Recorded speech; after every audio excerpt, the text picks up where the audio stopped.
नमस्कार, आप देख रहे हैं महाराष्ट्र फाइल्स। आपके साथ मैं हूं परवीन शेख। ओवैसी की पार्षद सहर शेख जो मुंब्रा से जीत कर आई हैं, उनके हरे रंग वाले बयान पर बीजेपी नेता नवनीत राणा ने उन्हें पाकिस्तान जाने की सलाह दे दी है। देखिए कैसे नवनीत राणा ने उन्हें मुंह तोड़ जवाब दिया है। जो महाराष्ट्र में रह रहे हैं, ये धर्म के लिए हम जिएंगे भी और मरेंगे भी।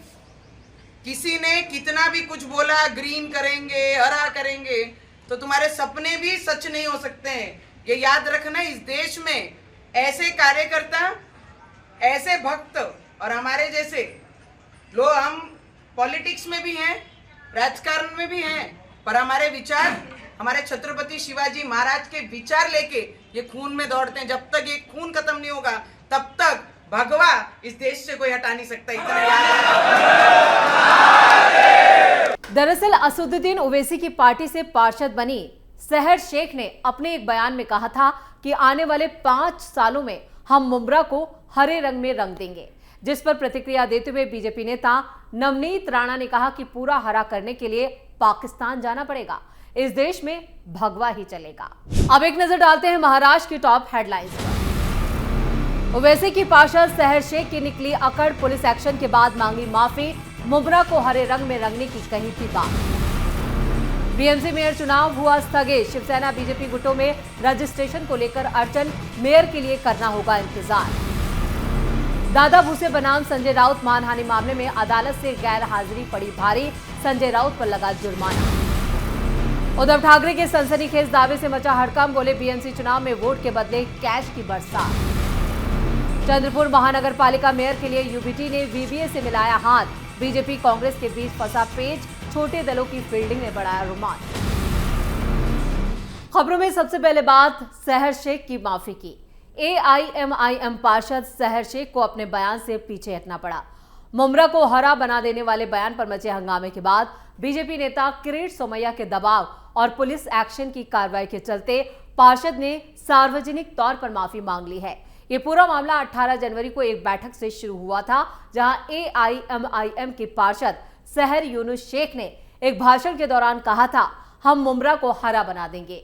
इस बयान का वीडियो सोशल मीडिया पर वायरल होने के बाद राजनीतिक गलियारों में हलचल मच गई। विपक्षी दलों ने इसे सांप्रदायिक रंग देने की कोशिश करार दिया, जिसके बाद बीजेपी नेता किरीट सोमैया ने मोर्चा संभाला। किरीट सोमैया ने इस मामले को गंभीरता से लेते हुए मुंब्रा पुलिस स्टेशन में एक लिखित शिकायत दर्ज कराई। सोमैया ने मांग की थी कि अगर सहर शेख अपने बयान पर माफी नहीं मांगते हैं तो उनके खिलाफ तगड़ा एक्शन यानी कानूनी कार्रवाई की जाए। सोमैया ने शनिवार को ही सोशल मीडिया प्लेटफॉर्म एक्स पर जानकारी साझा करते हुए बताया था कि उनके निरंतर फॉलोअप के बाद पुलिस ने सहर शेख को नोटिस यानी आईपीसी की धारा 168 के तहत जारी किया था।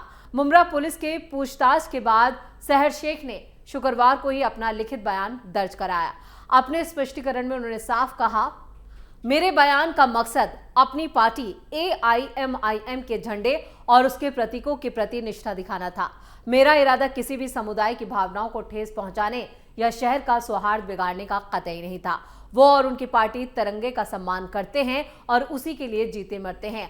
अगर उनके शब्दों से किसी को ठेस पहुंची है तो वो इसके लिए बिना शर्त माफी मांगते हैं। मुंब्रा पुलिस ने किरीट सोमैया को भेजे गए एक आधिकारिक खत में ये पुष्टि की है कि पार्षद का बयान दर्ज कर लिया गया है और उन्होंने लिखित रूप में अपनी गलती मान ली है। किरीट सोमैया ने सोशल मीडिया एक्स पर ही एक पोस्ट करते हुए बताया कि एआईएमआईएम की सहर शेख ने अपने भाषण के लिए माफी मांगी है। मेरी शिकायत के बाद पुलिस ने उन्हें नोटिस भेजा था और उनसे जवाब मांगा था। आज मेरी फॉलोअप विजिट के दौरान मुंब्रा पुलिस ने लिखित जवाब में मुझे माफी के बारे में बताया है। सोमैया ने इसे अपनी और कानून की जीत बताते हुए कहा कि भड़काऊ बयानबाजी बर्दाश्त नहीं की जाएगी।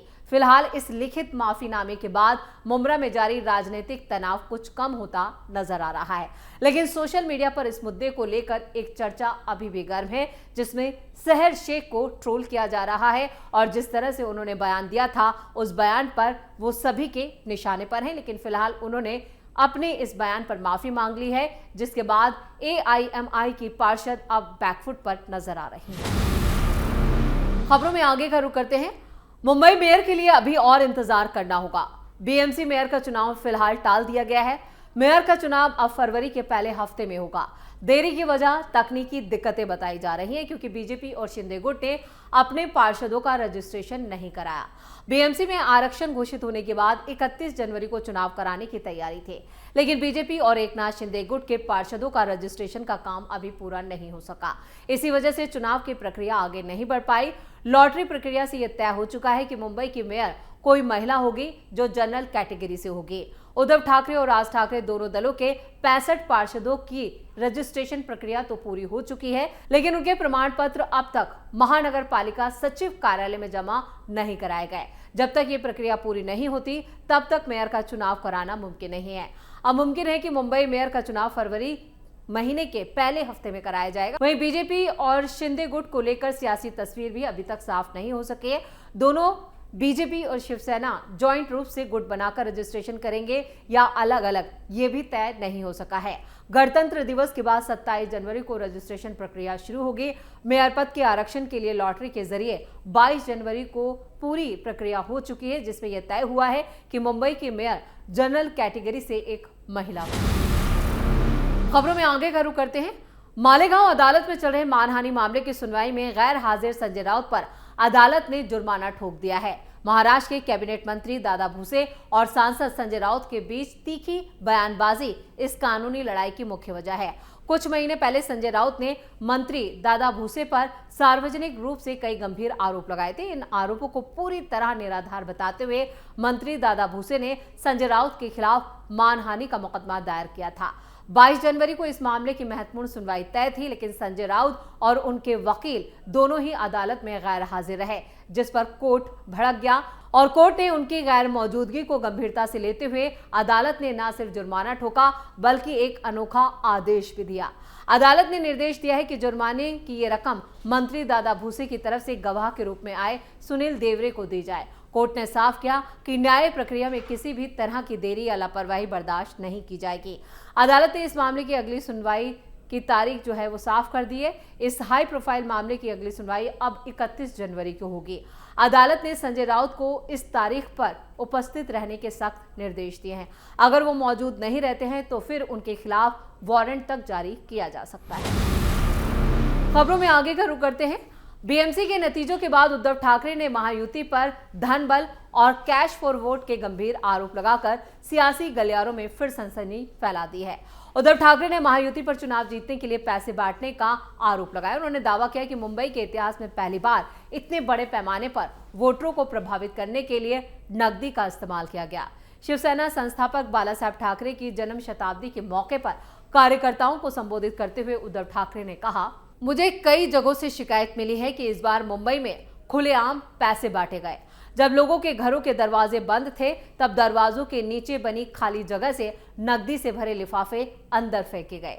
क्या आप महाराष्ट्र को बेचना चाहते हैं? महाराष्ट्र के सिविक बॉडी चुनावों में यह पहली बार है जब इस स्तर पर मनी पावर का इस्तेमाल हुआ।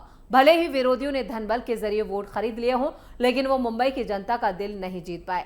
भले ही राजनीतिक समीकरण बदले हों, लेकिन शिवसेना की वैचारिक जमीन आज भी मजबूत है। उद्धव ठाकरे ने इस मौके पर राज ठाकरे के साथ अपने गठबंधन को कहा कि अब दोनों भाई साथ आ गए हैं और वो हमेशा साथ रहेंगे। इसी मौके पर दोनों भाइयों ने अपनी एकजुटता दिखाई, जबकि उनकी पार्टी के ही नेता उन्हें छोड़ने का ऐलान कर चुके हैं। कई पार्षद बीजेपी के साथ जुड़ चुके हैं, जबकि कई पार्षद शिंदे गुट में शामिल हो गए हैं, जिससे इनकी एकजुटता की पोल खुलती हुई नजर आ रही है। और जो बयान उद्धव ठाकरे ने दिया है वो उनकी हार की बौखलाहट को दिखाता है। खबरों के आखिर में बात चंद्रपुर सियासी घमासान की। चंद्रपुर महानगर पालिका में सत्ता स्थापना की हलचलें तेज हो गई हैं। इस बैकग्राउंड पर स्थानीय संगठन जन विकास सेना और AIMIM ने मिलकर 3 पार्षदों का एक गुट बनाया है और उसे नागपुर में संभागीय आयुक्त कार्यालय में पंजीबद्ध यानी रजिस्ट्रेशन कराया। इस गुट के नेता के रूप में स्थानीय वडगांव वार्ड से नवनिर्वाचित पप्पू देशमुख को मनोनीत किया गया है।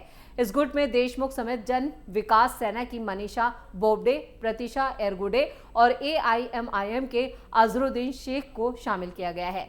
देशमुख ने साफ कहा है कि जन विकास सेना ने कांग्रेस के साथ चुनाव से पहले गठबंधन कर 3 सीटें जीती हैं। ये गुट चंद्रपुर महानगर पालिका में स्थिर और पारदर्शी सरकार लाने के मकसद से सत्तासीन दलों को समर्थन देने के लिए वचनबद्ध है। अगर कांग्रेस पार्टी ऐसी गारंटी देती है तो हम सरकार बनाने के लिए उन्हें समर्थन देने को तैयार हैं।